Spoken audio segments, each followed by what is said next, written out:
Hello and welcome to Take Me Home, a special Christmas episode of Take Me Home, the podcast offering a social democratic alternative for the politically homeless. My name is Sebastian Moore. And I'm Hilary Salt. And I'm going to turn my lights off just in case it blinds people that are watching on YouTube. Okay. Yeah. Because it might blind you as well. They're quite bright. Lovely. Do you think a flamingo is quite a Christmassy animal? It's never occurred to me as a Christmassy animal before I saw Christmas lights around it, I confess. Are you not aware of the flamingos that were present at the birth of Jesus? No. No, me neither. And I don't think there's one in 12 Days of Christmas, is there? No. There are no flamingos flying. No. Okay. Right. Today's episode then. Yes. So it's going to be a special Christmas edition where we look back at the year a little bit. We've come up with some end of year awards that are all folded up and put into this STP mug. One of Wendy's mugs. Exactly, made by our very own STP member Wendy. So we're going to pick them out and suggest our nominations for the specific awards. Would you like to go first? Shall I pick one first? Yeah. Okay. It's worth saying as well that we've done this off our memory without too much research. So there's probably a lot of things that we've forgotten. I think, have you got two there? No, I've got one. So this will be our suggestions, but if you've got your own, please do let us know, because I'm sure we've forgotten loads of potential moments from the year. I can't remember more than 3 months ago. Right, exactly. Often, there'll be a lot of recency bias in this. Yes, yeah. Okay. Right, so this one is moment most likely to be remembered historically. Okay. Shall I go first? Go on. I'm really intrigued to see what you've got for this, because I think there is just one significant one that is far above the others. I think it's the assassination of Charlie Kirk. Oh, have you got something different? I've got something different, yeah. Okay, so my reasoning is that when it happened, it was one of those moments where I thought that's the sort of thing that I will remember where I was. Yes. It was absolutely shocking. And in a time where I think news over the past few years, it's sort of, we've come to expect the unexpected, but that was really one that just completely shocked me. And I think it's different to a political assassination. This is the key thing. I think this is why it will be remembered historically, is that a political assassination, when you put yourself in these positions of power, if you're the president of the United States, you know that there is a risk that goes along with that. Yeah. I think 4 presidents have been assassinated over the course of American history. Charlie Kirk was somebody that was going to university campuses and filming himself having open discussions with students, often quite respectful discussions. And so I think it was a watershed moment where we really should, as a civilization, look at ourselves and go, whoa, okay, let's just pause for a second and think, how did we get here? Yeah. Whether that's happened or not, and whether we're likely to ask ourselves that and have a mature, grown-up conversation about the perils of speaking openly in public about political issues. I don't know if that's the case, but I hope to think that we will improve from here on out and have no more Charlie Kirks, no more assassinations. Okay. So we haven't compared beforehand, so we don't know that we're going to each choose the same thing in any of these categories, but I didn't choose that. Okay. I chose Zelensky's first visit to the White House. It was my second place. Yeah. Okay. And I chose that because, for me, that was the moment, it's a really very clear moment in my head when it became clear to me that Europe is on its own and America isn't going to help us anymore.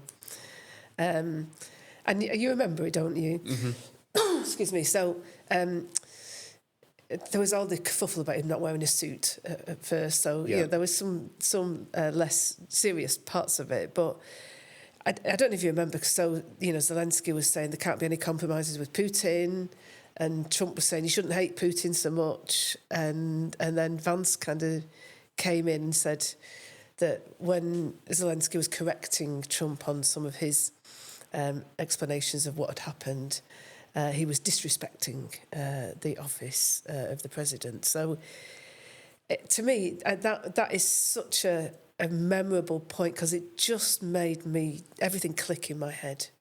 And, you almost had a kind of, that feeling in your stomach when you just suddenly realise, You know, like when you're on a roller coaster and you suddenly start going down and think, oh, and for me, it was a moment like that. And what was your feelings towards the way that Trump and Vance handled the situation? Oh, it was awful. It was. They were trying to humiliate him, weren't they? And they did. What was interesting is, and I know we've got to be fast because we've got quite a few of these to get through, but I'll just say I thought what was interesting about that was the way that it was covered on each side of the Atlantic, and how in America there was so much more sympathy for Trump and Vance, even from areas where you wouldn't expect it, where people were saying, how dare he come across and not even be grateful. And I thought, despite the political leanings of people in either place, they're siding with their own area, right? And it's part of the American mindset in many ways, I think, of that American strength, and that other countries should be grateful for their help and so forth. And yeah, I was appalled by the way they acted. It's not that it's surprising, but I just thought it was, do we want leaders that act like that?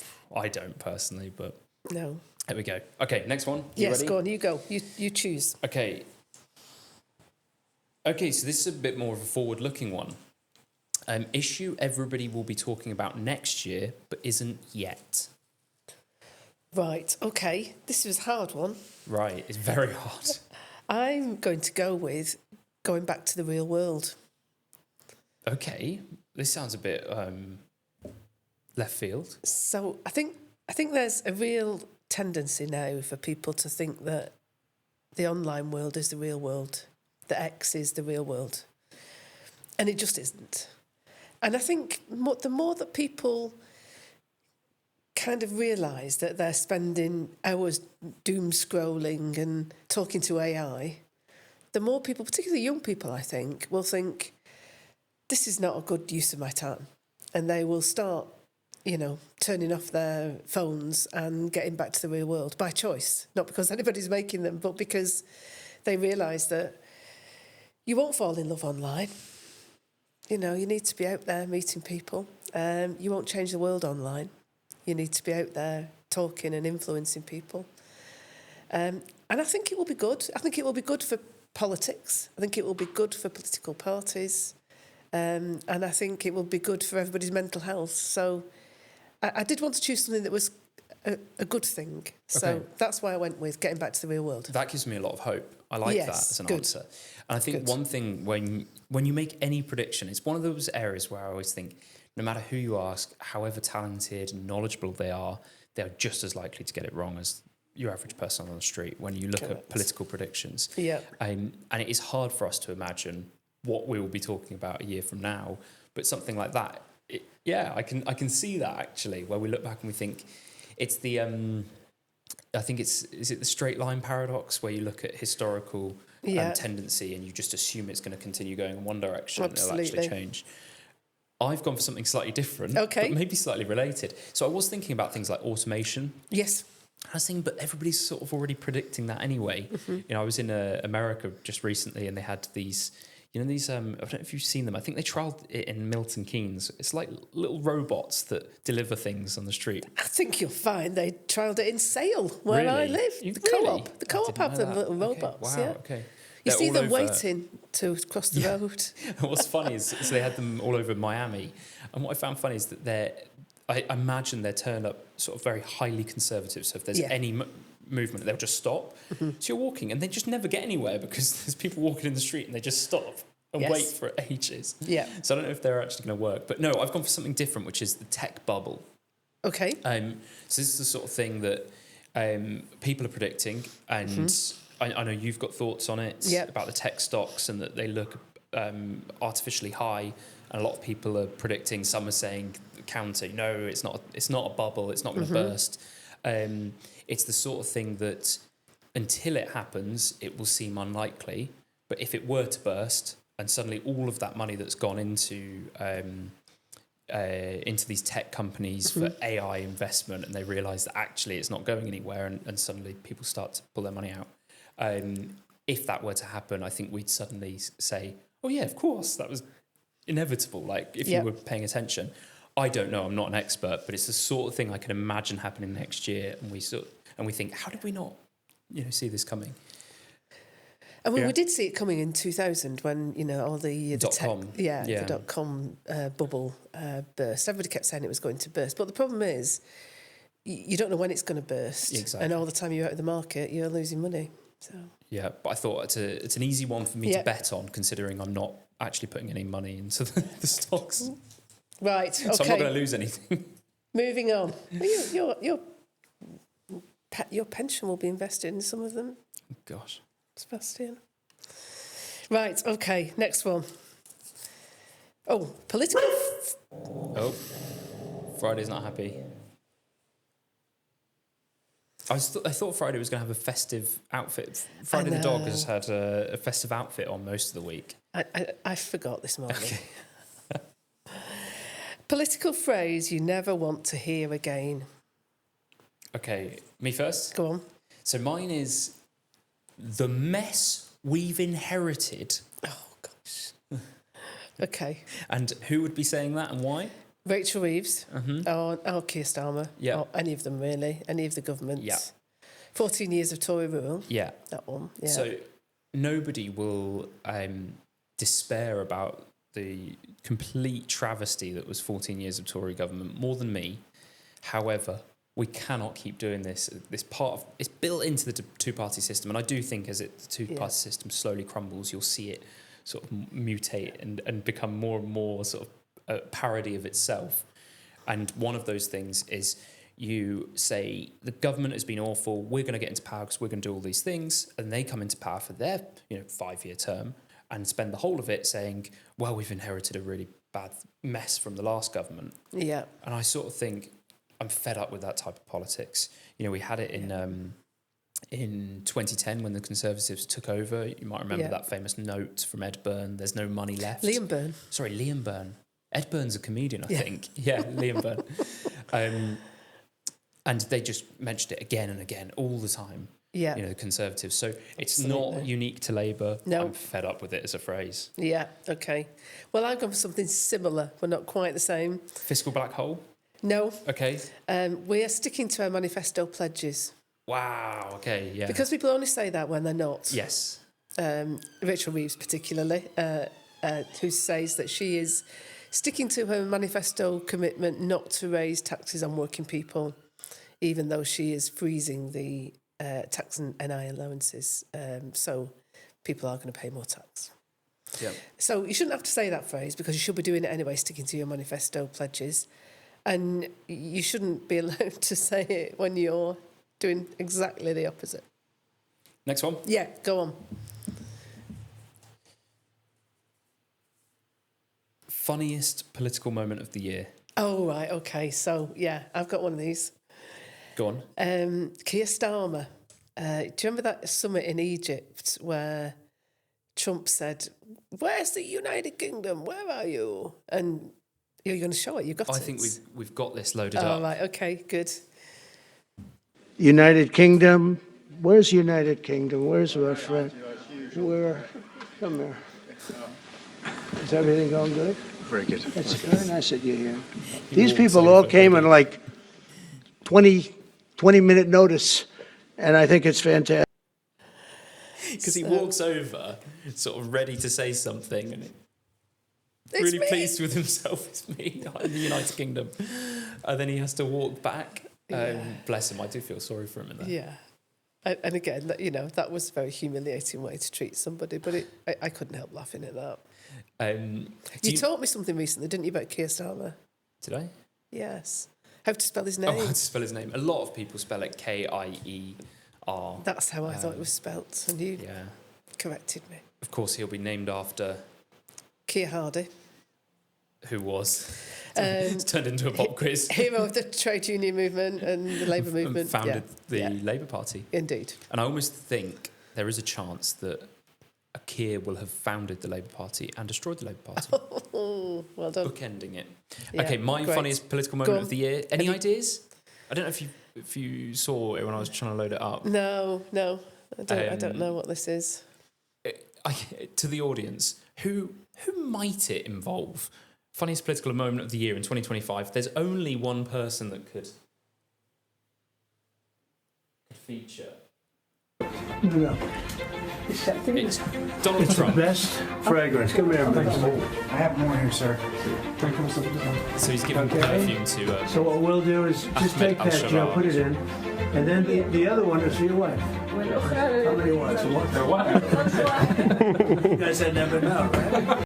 So he's with Ahmed al-Sharat, who was previously Mohammed al-Jalani, who we did an episode about a long time ago. A long time ago, yeah. Who's the current leader of Syria. Yeah. And was basically he was part of the precursor to Al-Qaeda, or one of those groups. Yeah. And it's quite remarkable, and I think in 2025... it does feel like a satire, the whole thing. Yeah. And you've got somebody that was part of Al-Qaeda now as the leader of Syria in the White House with Donald Trump, who's the craziest president there's ever been, in my mind. And Donald Trump is giving him this perfume. I think it's like a Trump perfume. And he's spraying it on him and said, and this one's for your wife. How many wives have you got? And he says, just one. And he's like, I never know with you guys. And taps him on the back. And I just thought, yeah, this is the best timeline in my mind. At least it's entertaining. So that's my funniest political moment of the year. But there'll be loads more that I've forgotten about. Yes, yeah. So yeah. I'm intrigued to see what other people come up with. Yes, let us know. Email? Comment. Comment. Yeah, however. Right, next one. Oh, I've broken that one. Oh, right. Most cringeworthy moment, biggest gaffe. Yeah, okay. So I've gone for... This is quite a recent one. Here's the recency bias creeping in. I don't know if you saw this. I don't think we've actually spoken about it, but it was on a recent episode of Question Time. They did an immigration special, and I was away and trying to avoid politics, so I didn't watch it, but I did see this clip of Zach Polanski, which I'll play now. 1 in 5 care workers are foreign nationals. Now, I don't know about you, but I don't particularly want to wipe someone's bum. So I think that was a big gaffe. And now I could be biased in this because somebody that's a fan of the Green Party might say to me, "What's wrong with that? That's a perfectly good statement." But I think even Zach Polanski will realise that was a big tactical error because he's saying the quiet part out loud, effectively. And I really think it was, and I know other people have made this claim, the sort of the Marie Antoinette moment, right? Let them wipe bums, yes. Right? Like let them eat cake. You know, of really showing what that ideology. Because I'm not going to sort of attack Zach Polanski as a person, but that ideology, what it leads to. You know, it says it's fine to have an underclass of people that come in and do the dirty jobs we don't want to do. I think that's a horrible way of thinking about it. It's a horrible way of seeing the whole immigration debate. I think it was a massive gaffe from him. Agreed. So I went for something that maybe is a bit funnier. Okay. So I went for the launch of Your Party. Okay, yeah. I don't know if you followed I did that. a little bit, yeah.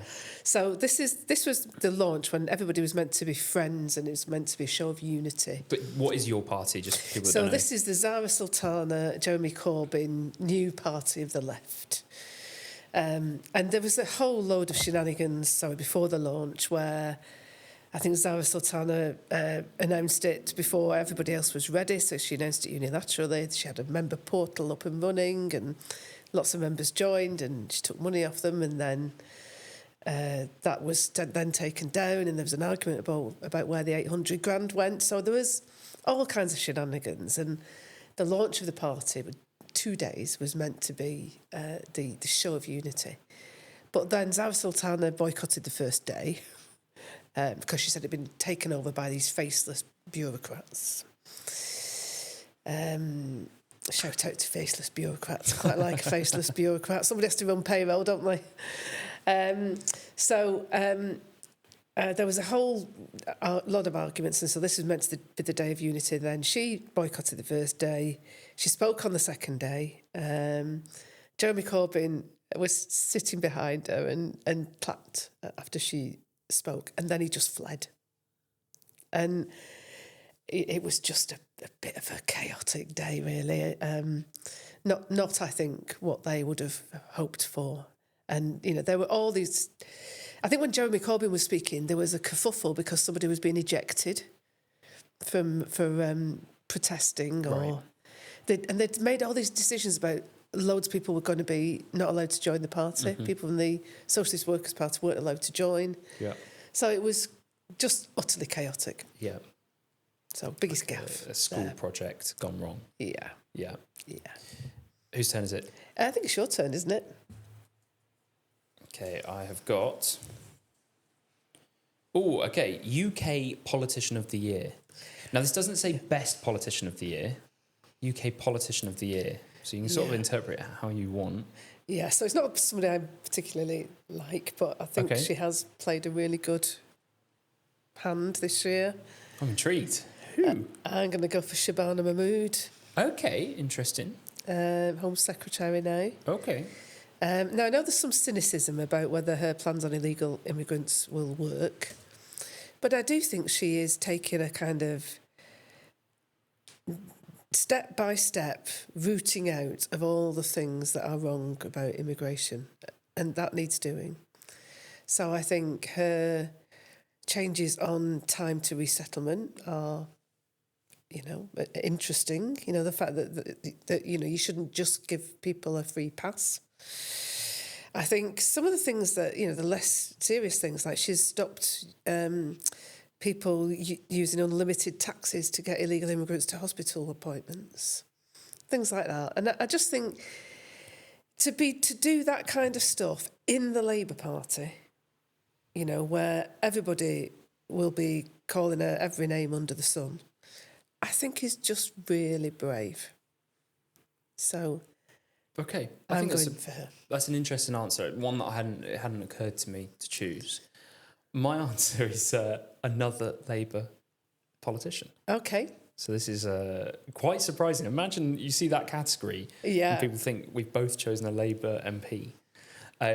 So I think there's a few different nominations. I did think of Zach Balansky, again, and somebody I'm not a fan of, but I think he's done a really good job at growing the Green Party and to better represent the base of the Green Party. Yep. And you've seen it pay off massively. My politician of the year is Jonathan Hinder. Oh, I did think about Jonathan, actually. Labour MP for Pendle and Clitheroe.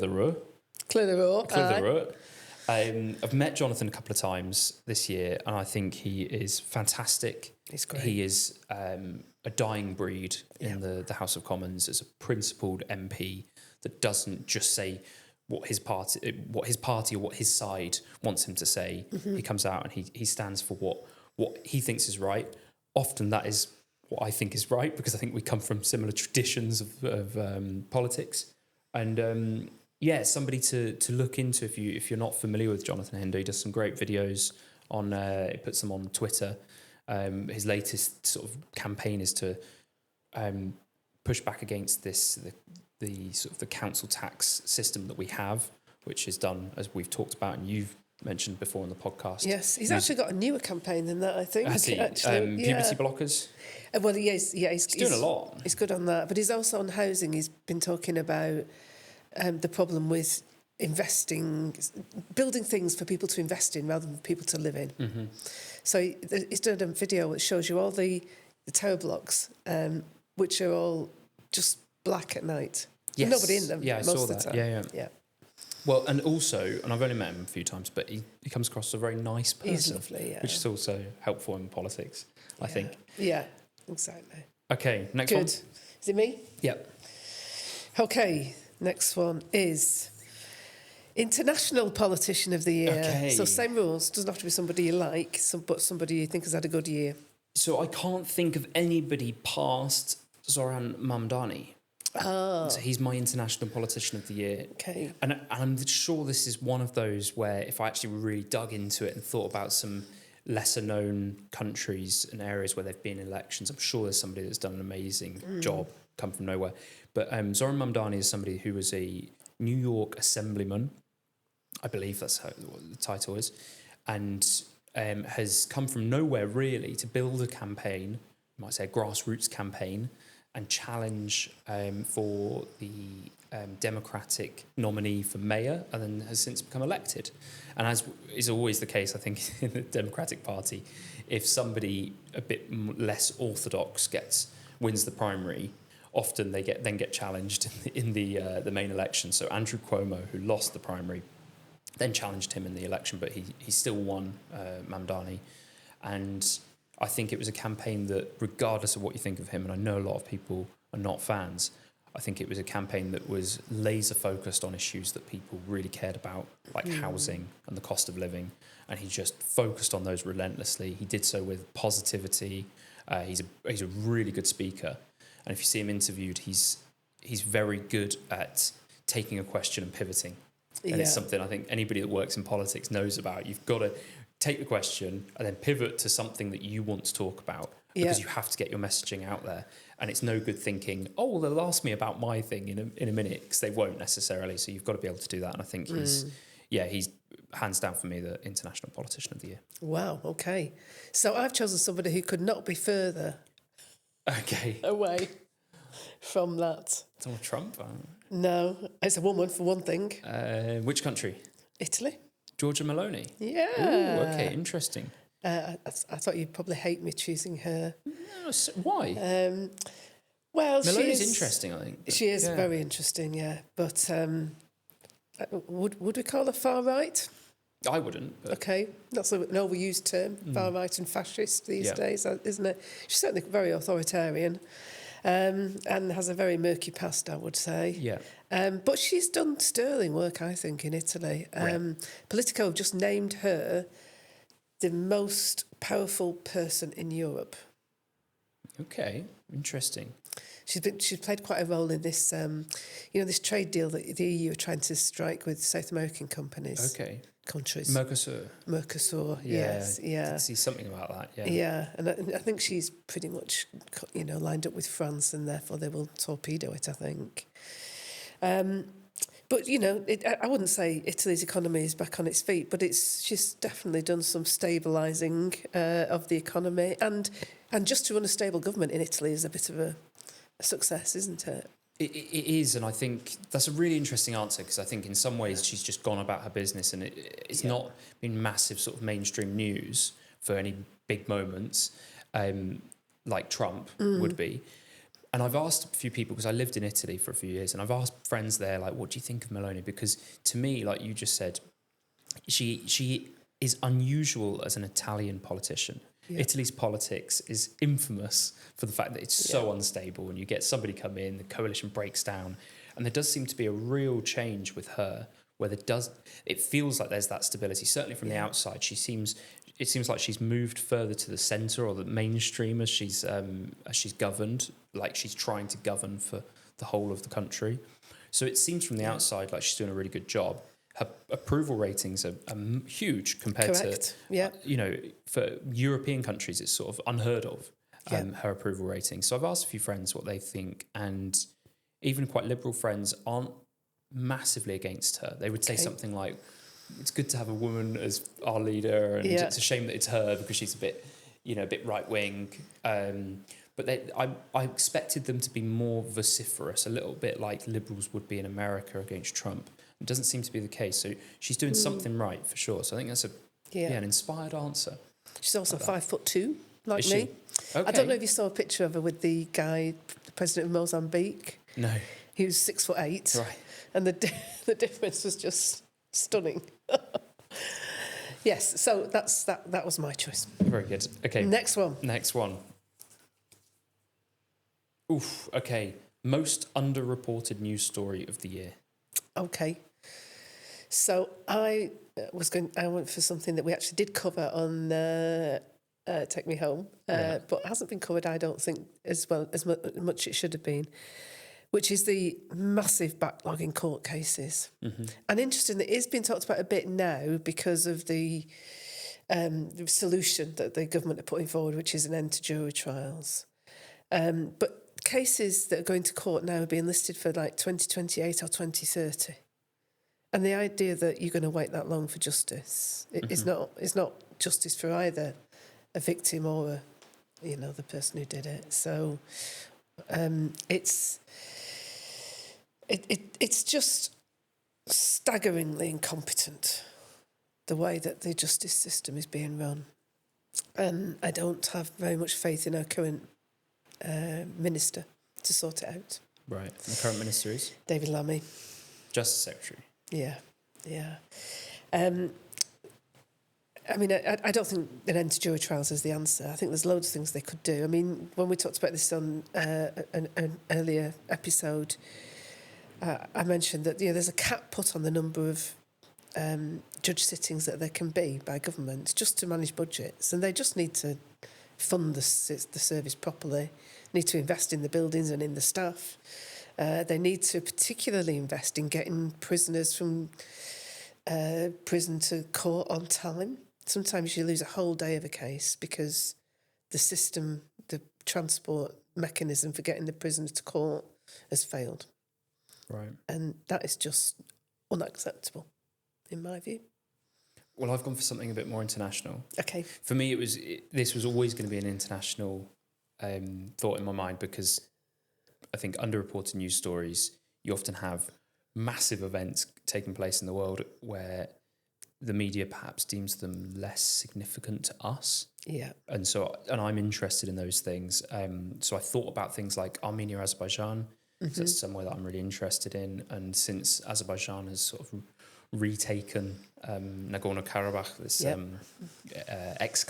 enclave, whatever you want to call it, I don't hear anything about that. So I have to go and actively search it out. And I'm typing it into Google to find what's happening. Trump actually brokered a deal between Armenia and Azerbaijan, and there's some interesting things going on there about perhaps a road through the south of Armenia for Azerbaijan to be able to get to its own exclave of Nakhichevan. So there's a lot of stuff going on there. That's not my pick, though. Oh, right, okay. You mean you having two? That's my nomination, because I suppose it's the what do you call that when it's, I can't think of the phrase where you say it's like the runner-up. Yes, okay. Honourable mention. Honourable mention. That's my honourable mention, exactly. Yeah. No, but I was going to go for, in a time of so many conflicts, and we've had Israel-Palestine in the news massively this year, Ukraine, Russia, I thought Sudan is getting a few more mentions, but I'm going to go for Myanmar, because how often does anybody hear about Myanmar? Almost never. And it's still raging, that civil war there. It's horrific, some of the news stories that you do uncover when you look into it. And I feel like the only reason we don't hear about it is because it's in a part of the world that is far away from us. So I think it's worth, especially if you're somebody that gets, I was going to say gets a bit overheated about certain conflicts in the world, I'd say it's worth looking into others, just to have a more balanced idea of the different issues going on geopolitically. And I'd like to see more news stories about that. I'd love a news site that just focused on sort of international conflicts. Right, we're moving on. And no more cheating by having two. That is cheating. Okay, sorry. I'm counting that as cheating. Right. Moment that broke the left-right script. Oof, okay. A moment, just one. Okay, I love this because there's a couple in my mind, but I'm only allowed one. So I'm going to go for the tariffs. I was interested to see what you've gone for here. But the tariffs, so that if you remember Trump's Liberation Day, was that back in April, I think? Yeah. Where he put what he would call reciprocal tariffs on nations, and hit some nations with massive tariffs. And then the news has sort of died down since then. But I remember what I would say is the liberal media were up in arms. And what I found really interesting about it is that you couldn't tell what anybody would think about it based on where they were on the political spectrum. And I'm fascinated. I think for me, that's what really drives me, because in a time of polarisation, I love issues where you don't know where people are going to be, and you can find a friend of ours, Rob, I love it when he says it's strange bedfellows, right? And there were a lot of liberals, particularly in America, and it was... So if you looked at the polling, the Republicans were kind of split. They were somewhat supportive overall on the tariffs because it was Trump that was doing it. The Liberals were quite heavily against. But of course, this is an issue that in the past would have been flipped around the other way, as the typically people on the left were a little bit more sceptical of open markets and open trade without any sort of idea of where your goods are being produced, by whom, and under what conditions, etc. And there were people coming out, and I mean, I'm obviously giving people an idea of what I think because I'm a little bit biased on this, but people were coming out advocating for, free trade and cheap goods from China. And there were other people on the right, people on the left, saying, actually, we probably should want a little bit of protectionism. And perhaps we don't want our markets just to be flooded with cheap Chinese goods. So that was my moment that broke the left-right script. Okay. I've gone for something a bit depressing, really, I'm afraid. Assisted suicide? No, this is the failure of the left to properly condemn attacks on our Jewish communities. I mean, since the Second World War, the left has defined itself by its defence of the Jews in the Second World War. That kind of anti-fascism has been the kind of mythology of the left. It's kind of almost a founding myth of the modern left. And the kind of that whole script, post-Second World War script, which is for us as a nation, I think, as well as for the left in particular, has been, kind of the foundation on which we judge things. And for the left to no longer feel able to absolutely condemn attacks on Jewish people, I think is utterly appalling. I'm an angry woman of Manchester today, aren't I? Do you know, I was just looking in there to check that there's one left so that we don't finish on this note. Really bad, really, really depressing. I think perhaps won't dwell on it, but I think you're alluding to a point that, and I know there's a massive amount of disagreement on this wherever you are, and there's a lot of nuance wherever you sort of sit on these issues, or on the issue of anti-Semitism and Israel and what Israel has done in that part of the world.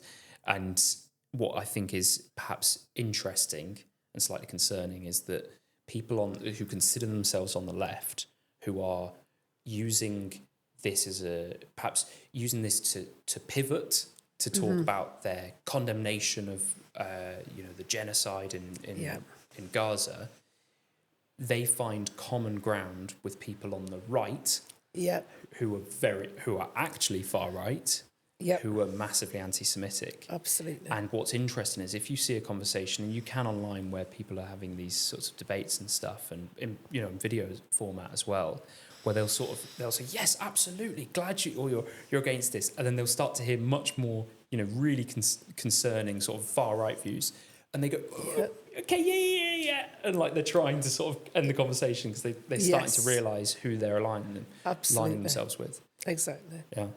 Okay, next one. Yeah, I think let's not finish on that one. Is this the last one? I think it is. Okay. Good. The last one, the speech of the year. Oh, right. So I've cheated a bit on this one. Okay. So it's not a speech, really. But I've gone for the Supreme Court judgment on what does sex mean in the Equality Act. People will remember that this is for Women Scotland case, and the fantastic decision of the Supreme Court was that for the purposes of the Equality Act, sex means biological sex, and it always has done. So they're not changing the law. They're saying this is what the law means. This is what it always has meant. And there's the great line about, says something along the lines of, for it to mean certified sex, meaning somebody who has a gender recognition certificate, for it to mean, if it were to mean certified sex, it would make the law incoherent. So I'm going for the Supreme Court judgment. What do you think I'm going for? Is it Vance? Yes. Yes. There was only one answer to this question. J.D. Vance's speech, quite early in the year, I would say, at the Munich Security Conference. That's right. And for me, it's the best speech I've heard in years. I didn't agree with all of it. I know that people who don't like Vance will probably hear that and think, how could you say that was the speech of the year? For me, it was a no-brainer. And if you're ideologically against him, you might fail to see how much of an impact that speech had for uniting people in different parts of the spectrum that say, actually, he has a point there for certain things, and he could actually start to form a bit of a consensus. And I think he showed signs that he will be a much more unifying president than Donald Trump if he gets elected. Yeah. Lines like the biggest danger does not come from outside, but from within. Our own illiberalism and our own lack of tolerance and so forth. And it was a really inspiring speech, I found, and something that I think in an era where oratory has sort of disappeared from political life, and it's a really sad thing about the modern political world, is that there aren't any great orators anymore. I think he sparked that back, perhaps. So, J.D. Vance. Okay. So those were our picks. You may have quite different ideas. And if you do, comment and let us know. And let us know who you agreed with more. Right, okay, who was right? Thanks for listening, everyone. See you in the new year. Hope you have an amazing Christmas and back at it in 2026. Yeah, have a very SDP Merry Christmas. If you have Christmas money to spend, perhaps visit the SDP website where you can find your way to the SDP shop. And have a fantastic time over the Christmas period. Bye for now.